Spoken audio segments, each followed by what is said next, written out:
Sa bench sana ako magbi-video, gagawa ng ng video para sa inyo. Kaso narito yung kaibigan natin kung saan ko typically nilalagay yung tripod. Akala niya hindi ko siguro siya nakikita dahil mataas na yung damo. Kasalanan ko, hindi pa ako nagmomow. Nauna na yung mga kapitbahay namin sa amin. At nga, okay lang, hayaan ko siya dyan. At sa ibang lugar na ako, dito na lang ako sa driveway gagawa ng video para sa inyo. Hopefully madali lang. At syempre, nauna siya dyan, kaya bakit ko naman siya itatabi. Kita niyo ang distansya, nandiyan ang tripod. At nandito ako nakaupo. Diyan niyo ako madalas makita na yung mga videos ko. Gustong gusto ko to. Kaya pero sa ngayon hindi muna tayo gagawa dyan. At dito na lamang sa driveway. Yeah, dito na lamang. Okay?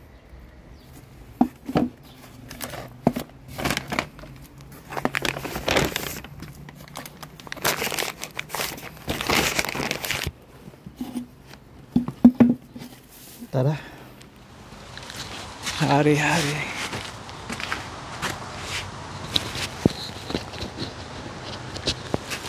Kaibigan, welcome back. Ngayon ay Lunes. Long weekend namin ngayon. Happy Victoria Day sa mga kababayan ko na dito sa Canada. Ngayon ay ang temperatura namin ay nasa lower teens plus, of course. 11, 12, 13 degrees Celsius. Hanggang gabi na rin yun. Kaya maaaring bumagsak sa upper teens kung hahangin pa mamayang madaling araw, gabi.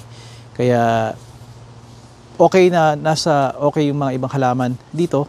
Iba kasi nag-umpisa na magtanim ng mga halaman nila, lalo na yung mga gulay. Pwede na yon. Pero kailangan matyagan ang mga susunod pang mga gabi. Dahil kapag pumatak siya ng kahit plus 2, plus 1, pero naglalaro na yun sa freezing negative, hindi dapat masama yun sa halaman.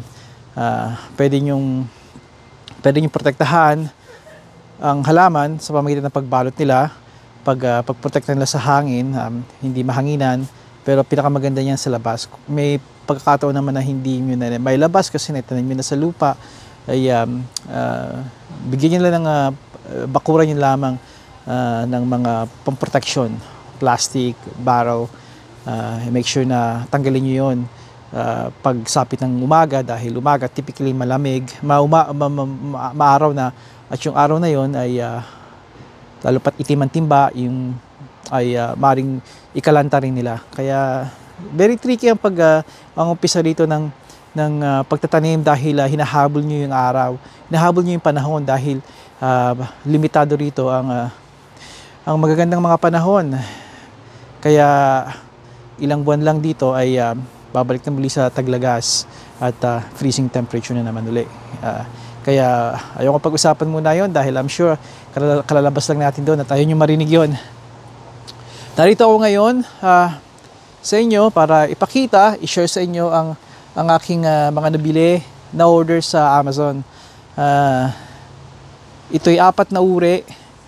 Yung dalawa ay related sa lawnmower, kung saan dinidiscuss natin yan kung paano mag-maintain at paano gamitin, paano mag-fix, at kung ano ang lawnmower. Ito'y para sa aking mga kababayan na nasa Pilipinas at hindi pa nakakita ng lawnmower o hindi alam kung anong lawnmower talaga. Nandito yon. At ipapaliwanag ko rin sa inyo yun. At hindi nyo kailangan malaman ng todo-todo.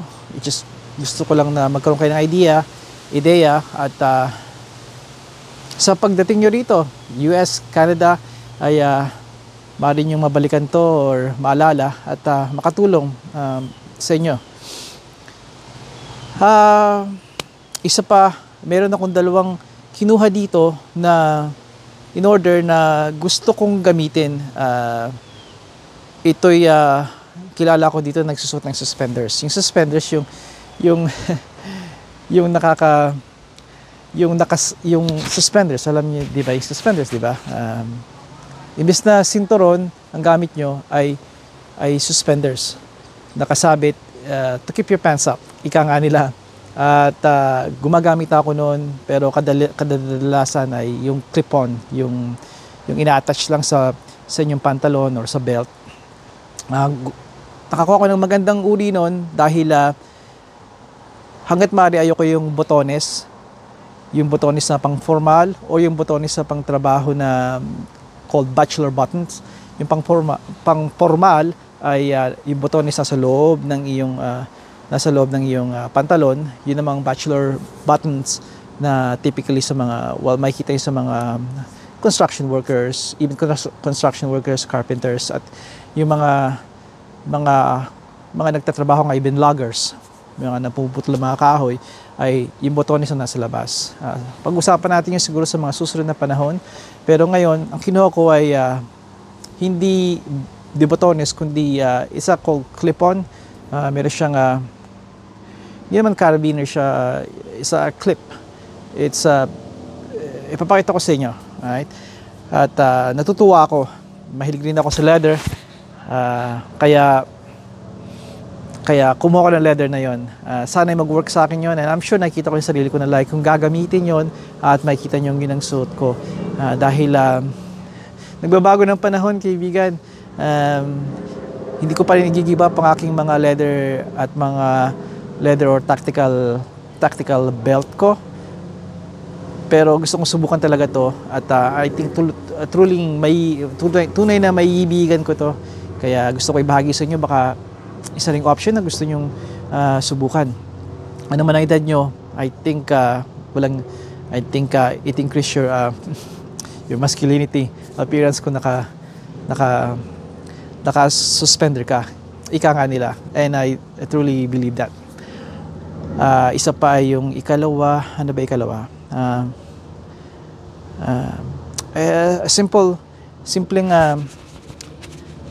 Simpleng pang-organize ng aking mga pen, tar gauge, at marker, kung ano pang mga malita flashlight, kung ano pang mga sinusuksok sa aking mga bulsa, yung mga EDC ko. Ipakita ko din sa inyo to. Again, mahilig ako mag-suit ng tinatawag natin polo, or dito ay shirt, long sleeve shirt, at nakakatulong yun sa akin. Ipapakita ko sa inyo. Sige na. At akala ko, bala kong umupo dito at buksan ko ipakita sa inyo, pero mukhang hindi nyo makikita dyan sa distansya ninyo. Kaya hanap ako ng paraan, maring dito na mismo or sa isang lamesa sa likod. Katulad ng sabi ko, itong kaibigan natin nasa likod ay nag-hangout na. Dito pa ba siya? Dito pa siya. At mukhang maamo na siya sa atin. Ipapakita ko sa inyo bago tayo mag-transition sa pagbubukas ito. Kaya yan lang muna kayo.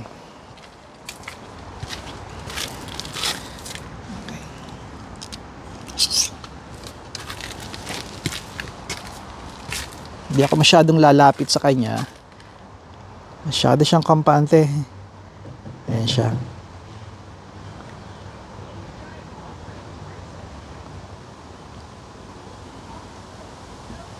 Okay. Halika kayo't buksan na natin to. Okay, ito lang ang nakikita kong lugar sa ngayon kung saan maganda tayong magbubukas. May ilaw, may sinag ng araw. Kaya umpisahan na natin.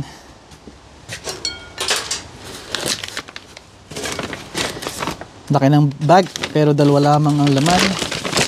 Binuksan ko na siya kanina. Isa at dalawa. Ito muna. Ito ay filter ng mower na aking in-order. At I hope magkasya siya. Sabi sa description, nakasya dito ito yung air filter ng aking lawnmower. At sana mag-work siya. Kung hindi, ay isusoli ko. I hope ayoko mag-soli, kaya ito isa sa mga dahilan kung ba't hindi talaga ako na-order online. Pero lately, nakikita ko yung sarili ko na nag-order ako online. Kaya sana huwag niyo akong husgahan sa mga una kong video.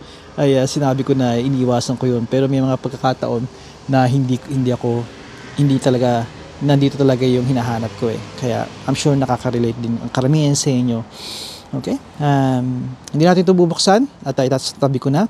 Sa mga ibang video ko tungkol sa lawnmower, makikita nyo to. Kaya nalimutan ko na magkano to. 20 over 20 bucks yata to. Ilalakip ko dito sa tabi ang mga presyo nito kung makikita ko yung binayad ko dito. Okay? Ito naman, marami ito sa online at very popular ito sa mga hindi lang DIY kundi mga outdoor guys na nagpuputol ng kahoy at nasa lawn care business, or simply yung mga lolot, mga tatay natin na itong ginagawa,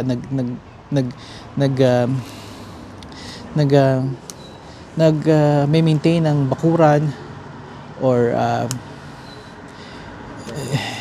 anything to do ng pagpuputol, pagpuprune ng trees.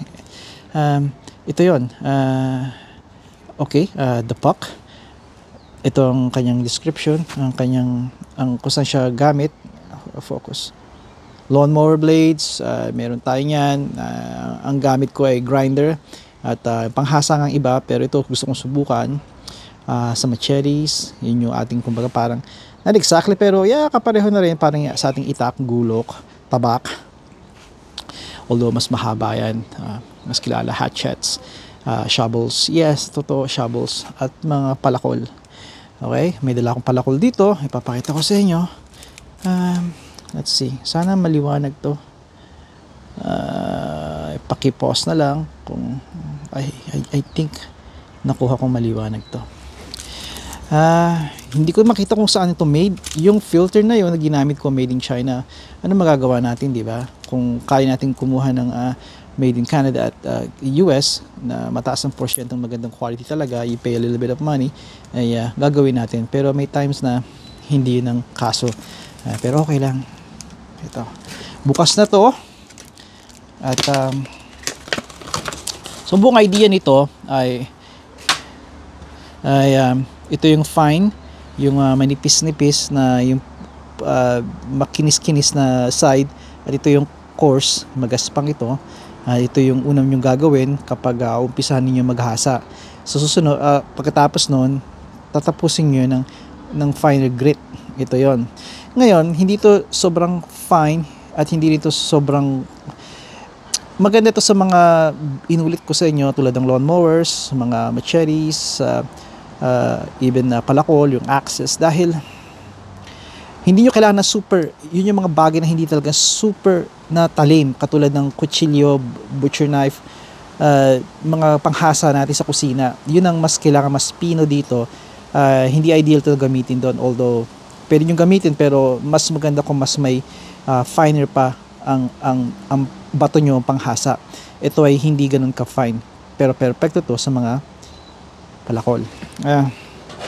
Little demonstration ay hahawakan nyo lang ng ganito, ingatan nyo, at ano siya, ergonomic yung pagkakadesign sa kanya, at circular motion. Yes, pwede nyo lagyan ng tubig or nilagyan nyo ng oil para lalong tumalas, di ba? At yung kabila naman, just take your time at wag naman yung wag yung masyadong mabilis at maraming trouble sa kamay, at baka naman madisgrasya kayo. Kaya nakikita ninyo, that alone, ito lang ay okay na. Maraming mga anggulo sila, pero yan, masaya ako dito. At marami nitong uli sa Amazon. Sa Amazon ko ito nakuha. Don't really like going there, pero hey, minsan inang kailangan. Kung talagang I believe, kung kailangan, hey, nandun yun, di ba?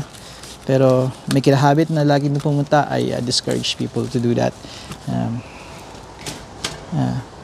I still believe na you support your local stores, lalo pat sa paligid ninyo nga dito, kahit sa ibang bayan, di ba? Subukan natin to, puntahan natin to, buksan na natin to kabila. Now ito hindi ko pa nabubuksan, kaya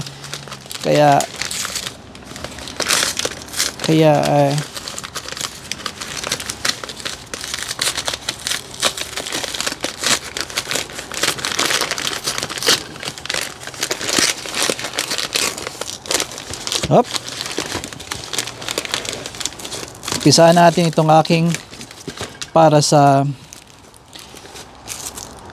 Wanderings. There you go. Wanderings. Pakita ko sa inyo ito mamaya. Made in China. Okay. Fine. Ay, wala na. At ang aking Welcome Land. Makikita nyo ito sa Amazon. Welcome Land. Mukhang maganda yung reputasyon niya. Let's see. Suspenders. Suspenders, kaibigan. Ito ay yung Y type na suspenders. There are two kinds of suspenders. Yung Y na nandito sa gitna yung suporta niya sa likod. Yung isa naman ay X, kaliwa kanan sa likod. More like yun ang makikita niyo sa mga construction workers at malalapad sila. Pero ito ay maganda, may pagka-classic design siya. Kaya it's leather too. Kaya maganda. Oh my goodness, made in China too. You know what? Sa pagdaan ng mga panahon, makakakita rin tayo ng magandang, I'm sure magandang quality. Yun ang gusto ko lang naman, di ba, kahit made in China. They still have to follow the standard ng isang kumpanya na nagtapatakbo nito. Kung ito ay US company na operating sa ibang bansa, they still have to meet, di ba, yung kanilang standard na ng mga produkto nila na paggawa. Yun ang hinuhope ko na mangyari nga. I hope na ito yung magandang uri, magandang reputasyon ng Welcome Land na sa mga produkto nila, mabubula maganda mong reputasyon kung maganda ang mga product mo, regardless kung saan yun made, di ba? Alright, let's go. Ito muna ang umpisa. Nakalina ko dito, nakatingin ako rin sa screen. Wanna make sure na hindi kayo hindi malabo. Nicely. Alala ko yung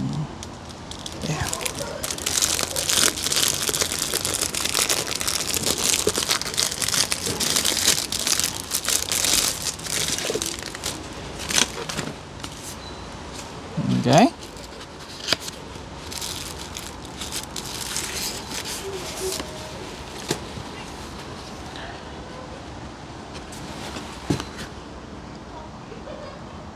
And so the adventure begins.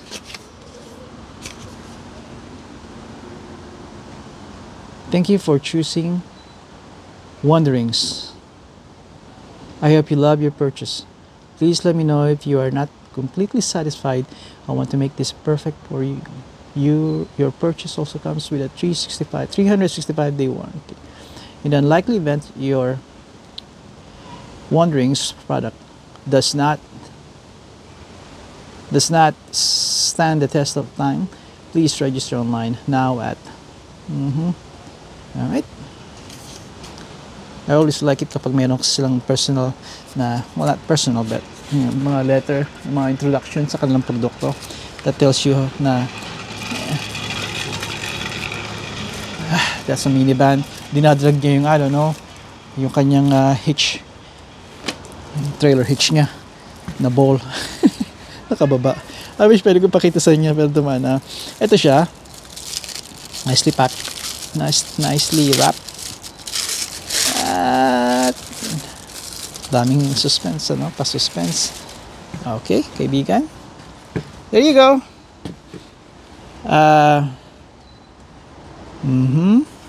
It's genuine leather, kumbaga sa atin sa Pilipinas, no?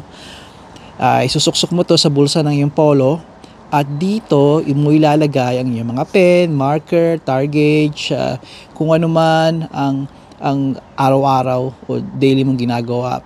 Typically, makikita nyo yun sa mga matatanda na mga sinahuna, lalo pa dito sa Norte America ng mga tao. Doon ko na pick up yung mga habit ko rin nun. Kaya kumuha ko. Sana kasya to sa aking mga polo. I'll be very disappointed kung hindi ng kaso. Mukhang kasya naman eh. Let me see. Gusto ko na makita eh. Oh, perfecto. Saan ko na ipapakita sa inyo. Ayoko mag-set up ng itong camera eh. Uli. I'm very happy. Amoy leather. At maganda siya. Meron ako mga pang-ayos ng mga meron ako mga conditioner, leather conditioner, at even mink oil, even mga balm or cream, or mga yung Dublin. Kaya we'll see kung paano, pero simple conditioner will do. Yung mga beeswax, kasi dahil yun ang kailangan mong gawin pag-alaga sa leather. Ganda, no? Ang aking bagong katad. Right? Of course, bago ko tapusin to, at mukhang humaba na naman nga. Ay, tapusin na.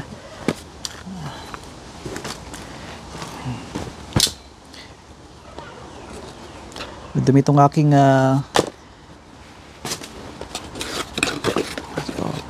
alright. Walang masyadong fancy na nakalagay mga letra. Teka, pakita ko muna sa inyo to, di ba? Right, pause. Alright. At ito ang aking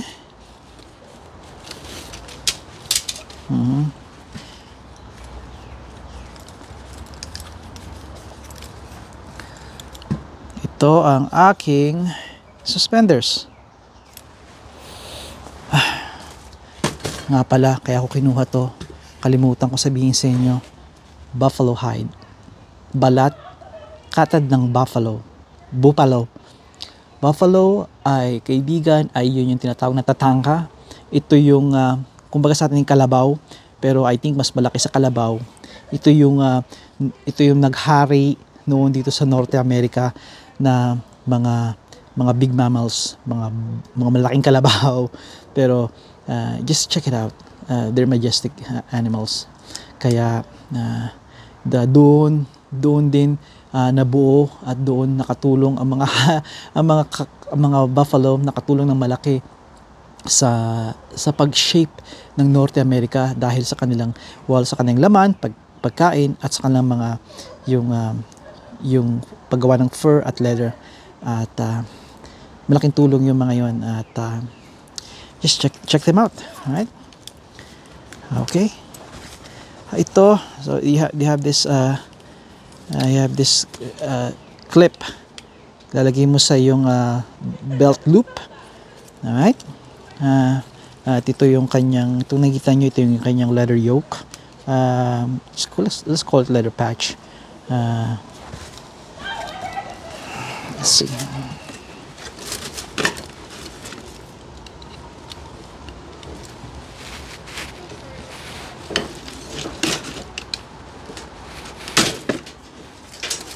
Hindi ko pa nahasa tong aking leather. Ang aking matalas pa rin siya, pero matalas. Ito siya. Oh. Medyo ito rin, gagamutin natin to ng leather conditioner. At magbabago pa ang kulay nito, mas magiging darker to kasi lalagyan ko to ng pag ni-apply ko yung mga pang leather conditioner ko. I hope na magkasya to sa akin. Let's see. Let's move this a little bit. Kaya ito yung sa likod nyo. Yan, nakaganyan. Tapos ito naman ang nasa harapan ninyo. Ganyan siya. Ganyan siya. Ito yung sa harapan ninyo. Okay, ito naman yung nasa likuran ninyo. Lahat sila ay naka-hook sa inyong belt loop. Alright. Looks good. Smells good. uri ng kahoy, uri ng bakal niya ay hindi natawag na metal, gun metal ay madaling linisin. Typically ang makikita yung kulay darker grayish, at ito ay ito yung uri ng bakal na makikita ninyo sa mga doorknobs, cabinet handles, at yung inyong faucet sa inyong sink, sa inyong kitchen sink o bathroom sink. Ito siya. Kaya kung makikita nyo ron, madali siyang linisin, di ba? At they're good. Okay. Alright, kaibigan, dito ko na tatapusin ang aking pag-dokumentado nito, document ito. Ayan. Meron tayong suspenders, meron tayong itong aking pocket organizer. I just came up with that name. Makakatulong to sa akin, at makakita nyo, at kaibigan, kinuha ko rin to dahil magsasummer na, kung saan bibigyan na naman ako ng bulaklak ng aking Juniorita at di Bunsuni. Si Bunsunita ay mahilig sa daisy at sa sunflower. Daisy siya. Samantalang si Juniorita ay mahilig siya sa lavender. At pag binigyan nila ako, sinusuksok ko yung sa aking polo shirt, at perfecto sila dito. It's little kaugalian namin na ginagawa. And I'm sure sa inyong mag-ama, sa inyong mag-ina, sa inyong mag-anak, nakakagawa rin kayo ng mga ganun mumunting mga alaala, mga kaugalian na daladala nyo every year, di ba? Or every week, na makakapagpalala na kung gaano ka-close ang inyong mga mahal sa buhay, sa inyo, at sila sa inyo. Dito na ako magpapaalam sa inyo, kaibigan. At hanggang sa muli, padayon.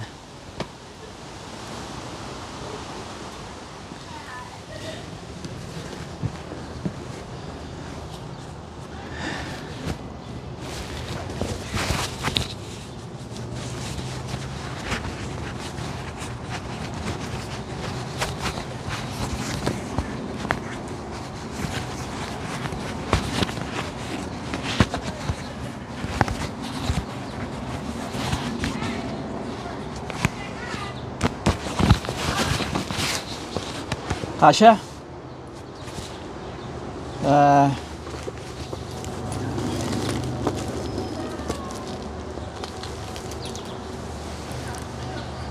Lagi kayo magdala ng marker saan man kayo pumunta. Isa ito sa mga EDC ko na lagi nyo makikita sa akin. Kung magkikita tayo ng personal at sabihin nyo sa akin na, Lakay, totoo ba na lagi kayo may dalang marker? Sa harap-harap ninyo, bubunot ako at ipapakita ko ito sa inyo.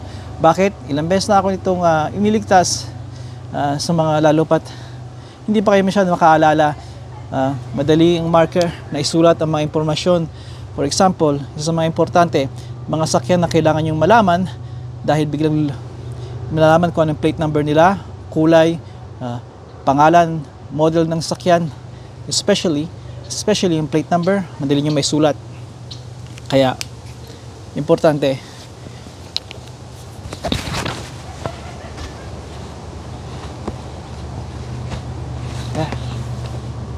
Ngayon, kaibigan, dito ko na tatapusin at hanggang sa muli, padayon.